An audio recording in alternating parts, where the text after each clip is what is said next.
어제 유럽 증시와 미 증시 모두 우크라이나 사태로 인해서 큰 폭으로 하락을 하며 마감을 했는데 오늘 국내 증시는 대체적으로 긍정적인 흐름을 보여주며 코스피와 코스닥 모두 상승 마감을 했습니다. 코스피 지수 차트를 잠깐 살펴보고 현재 관심을 갖고 지켜보고 있는 두 종목에 대해서 함께 살펴보도록 할게요.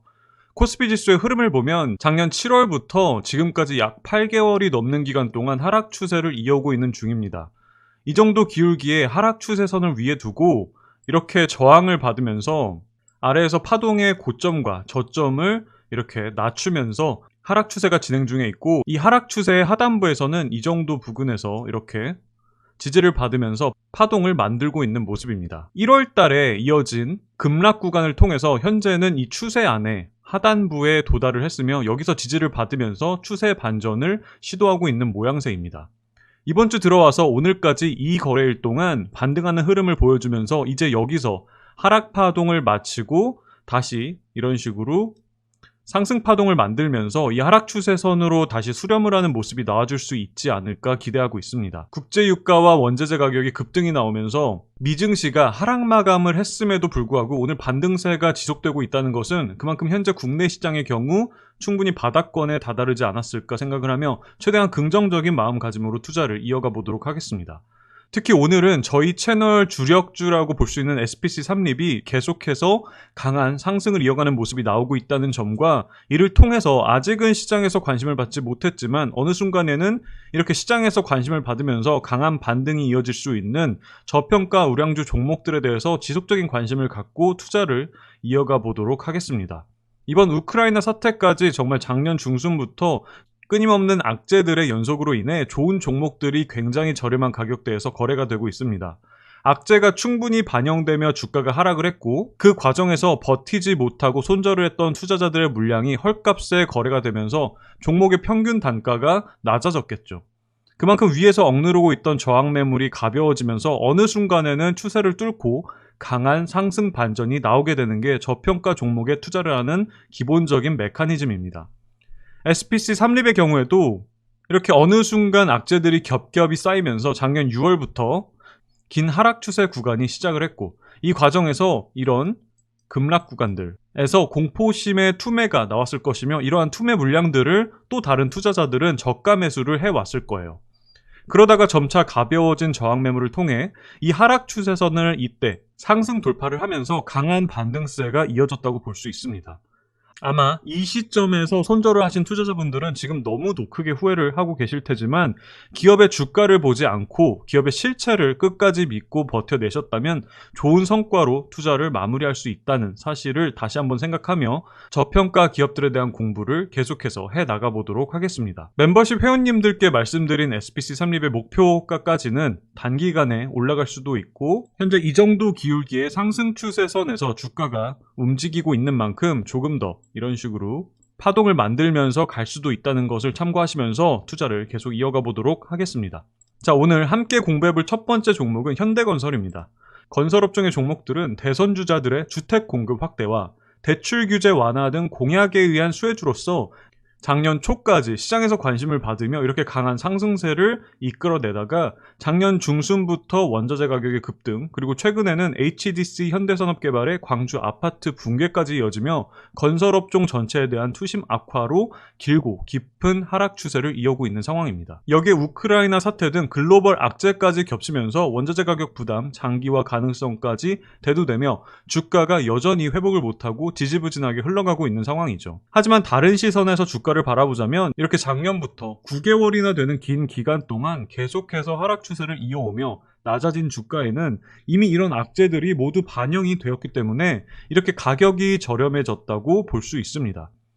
즉 반대로 얘기를 하면 이미 악재들이 모두 주가에 충분히 반영이 되었기 때문에 이런 악재들이 하나둘씩 해소가 되어 간다면 예를 들어 HDC 현대산업개발의 붕괴 사고로 인한 건설업종에 대한 투심이 여전히 차가울 수 있지만 결국 이런 문제들은 시간이 지남에 따라서 투심이 다시 회복이 되어질 것이며 또한 원자재 가격이 차후에 안정화가 된다면 이러한 여러 악재들로 인해서 주저앉았던 주가는 다시 회복을 하게 될 것입니다. 그렇기 때문에 투자자 입장에서는 이렇게 멀쩡한 종목들이 시장의 악재들로 인해서 저렴해졌을 때가 오히려 좋은 주식을 싸게 살 수 있는 좋은 기회가 될 수 있겠죠. 앞서 보았던 SPC 삼립의 경우에도 이렇게 악재들로 인해서 하락하며 억눌렸던 주가는 다시 투심이 회복을 하면서 상승 반전에 성공했다고 볼 수 있습니다. 현대건설의 경우에도 마찬가지로 현재 위에서 이 정도 기울기의 하락 추세선을 형성하면서 이렇게 계속해서 저항을 받으면서 하락을 이어가고 있는 상황이지만 어느 순간에는 이 하락 추세선을 주가가 상승 돌파를 하면서 추세가 상승 쪽으로 확실히 턴어라운드를 하게 될 가능성이 높습니다. 주봉을 보시면 이런 식으로 파동을 만들면서 최근에는 다시 이 하락 추세선으로 수렴을 하기 위한 상승 파동이 진행 중에 있기 때문에 만약 이번 상승 파동을 통해서 이 하락 추세선을 이렇게 위로 상승 돌파하게 된다면 분명히 지금까지의 하락 추세와는 다른 추세로 반전이 되게 되겠죠. 강한 반등이 이어질 수도 있을 것이며 아니면 횡보세로 넘어갈 수도 있을 거예요. 이 부분에 대해서는 아직은 확실히 예상을 할 수 없기 때문에 우리는 기술적인 부분에서는 이 정도로 보고 기업의 실적을 보면서 현재 주가는 실적 대비해서 어느 정도 수준에서 거래가 되고 있는지, 현재 기업의 주가는 실적 대비 저렴한 수준인지 등을 살펴보도록 하겠습니다. 현대건설의 실적을 보시면 작년부터 시장의 많은 악재들로 인해서 주가는 긴 기간 동안 큰 폭으로 하락을 했지만 실적은 작년에 굉장히 큰 성장을 했으며 이러한 실적 성장은 올해에도 계속해서 이어갈 것으로 전망되고 있습니다. 실적은 성장을 이어가고 있는데 반대로 주가는 하락을 하면서 실적 대비 기업의 주가는 더더욱 저렴해진 상황입니다. 현대건설은 이렇게 과거에 평균적으로 15배 이상의 펄을 받아왔던 기업이며 이때 작년에 주가가 많이 상승을 했을 때는 21년도 실적 대비해서 16배 이상의 퍼까지 주가가 상승을 했었는데 현재는 올해의 실적 전망치 대비해서 퍼가 10배 정도 수준에서 거래가 되고 있는 모습입니다. 그만큼 현재 주가는 충분히 기업의 가치 대비해서 저렴해진 상태이며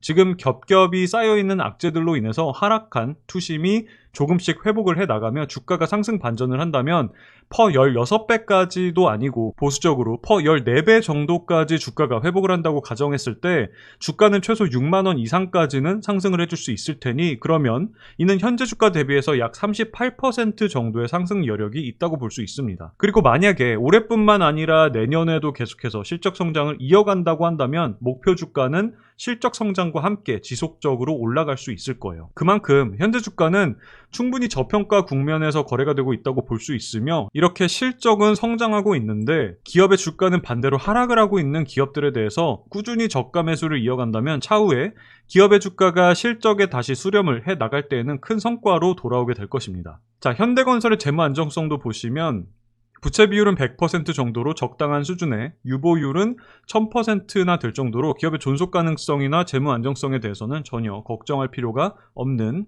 안전한 기업입니다. 충분히 좋은 기업이며 앞으로 실적 성장에 대한 가능성도 높은 기업임에도 불구하고 여러 악재들로 인해서 굉장히 싼 가격대에서 거래가 되고 있는 만큼 지속적으로 관심을 갖고 지켜보도록 하겠습니다. 자, 두 번째로 함께 공부를 해볼 종목은 나스미디어라는 종목인데 기업 소개서를 잠깐 먼저 보도록 할게요. 나스미디어는 디지털을 기반으로 한 종합 광고 회사로서 2008년에 KT의 지분율 50%로 인수된 KT 계열 광고 회사입니다.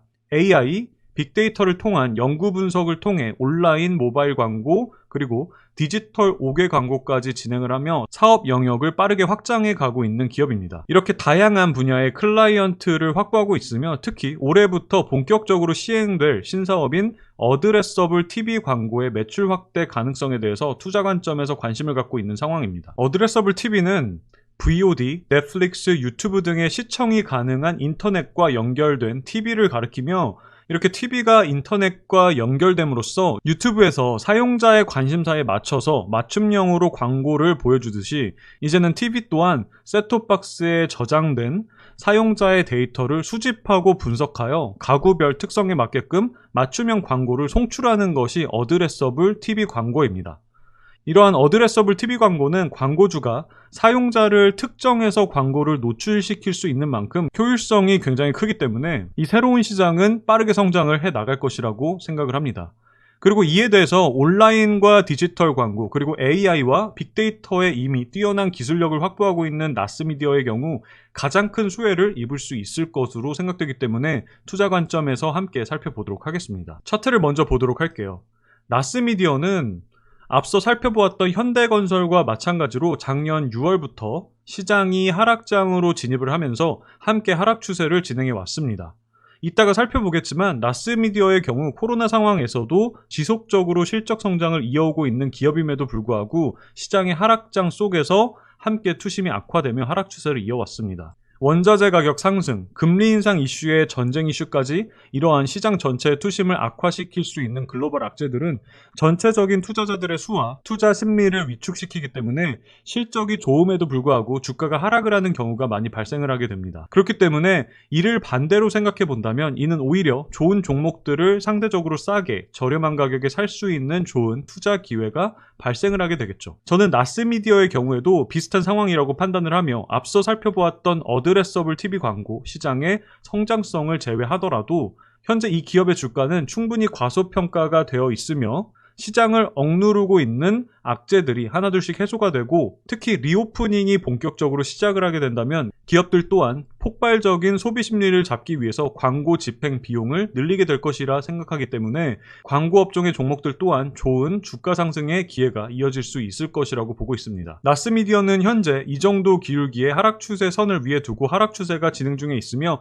작년 좋은 실적을 거두며 반짝 급등이 나오기도 했었지만 현재는 다시 눌리면서 횡보세가 진행 중에 있습니다. 이때 급등이 나올 때 거래량이 꽤 많이 이렇게 실리면서 저항 매물은 일정 부분 소화를 해주었다고 생각을 하고 있기 때문에 다시 한번 반등이 나올 때는 이 하락 추세선을 상승 돌파하면서 추세 반전이 나올 가능성이 충분히 높다고 판단을 하고 있습니다. 실적을 함께 보도록 할게요. 자, 나스미디어는 작년에 이렇게 좋은 실적을 거두며 2020년 코로나로 인해 광고 매출이 줄어들었던 타격에서 회복이 된 모습이며 이러한 추세는 리오프닝이 본격적으로 시행될 수 있는 올해에도 계속될 것으로 전망되고 있습니다. 나스미디어의 현재 주가는 올해 실적 전망치 대비해서 퍼가 약 9배 수준에서 거래가 되고 있으며 이렇게 보시는 것과 같이 과거에는 평균적으로 17배 수준에서 거래가 되었으며 가장 최근의 상승세였던 작년 6월에는 작년 실적 기준으로 퍼가 약 15배 정도까지 상승을 했었습니다. 그렇기 때문에 현재 약 8개월간 하락 추세를 이어오면서 주가가 퍼 9배까지 하락을 한 만큼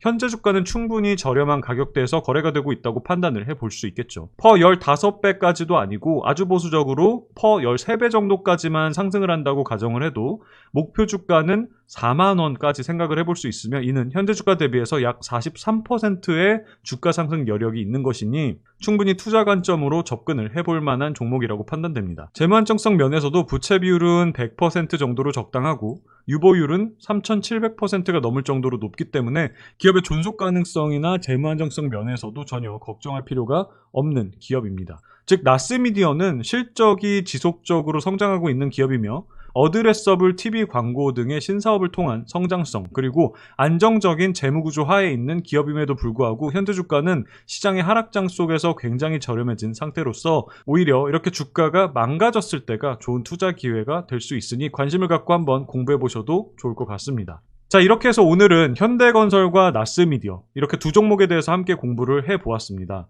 작년부터 지금까지 여러 국제적인 악재들과 시장의 비우호적인 경제 환경 속에서 오랜 기간 동안 하락을 해왔으며 그 안에서 좋은 기업들의 주가 또한 많이 저렴해진 상황이라고 생각합니다. 그간의 하락으로 인해서 심적으로 많이 힘들고 이제는 포기를 하고 싶은 심정이신 투자자분들이 많이 계시겠지만 또 반대로 생각하면 이런 악재들은 이미 시장에 충분히 반영이 되었기 때문에 주가가 하락을 한 것이니 앞으로 이러한 악재들이 하나둘씩 해소가 되어갈 때에는 좋은 기업들의 주가는 언제 그랬냐는 듯이 빠르게 반등을 해 나갈 것이라고 생각합니다. 모두 이럴 때일수록 더 긍정적으로 생각을 하며 힘내셔서 멘탈 관리 잘 해 나가셨으면 합니다. 오늘 영상은 여기까지 하도록 하겠습니다. 끝까지 시청해주셔서 감사합니다.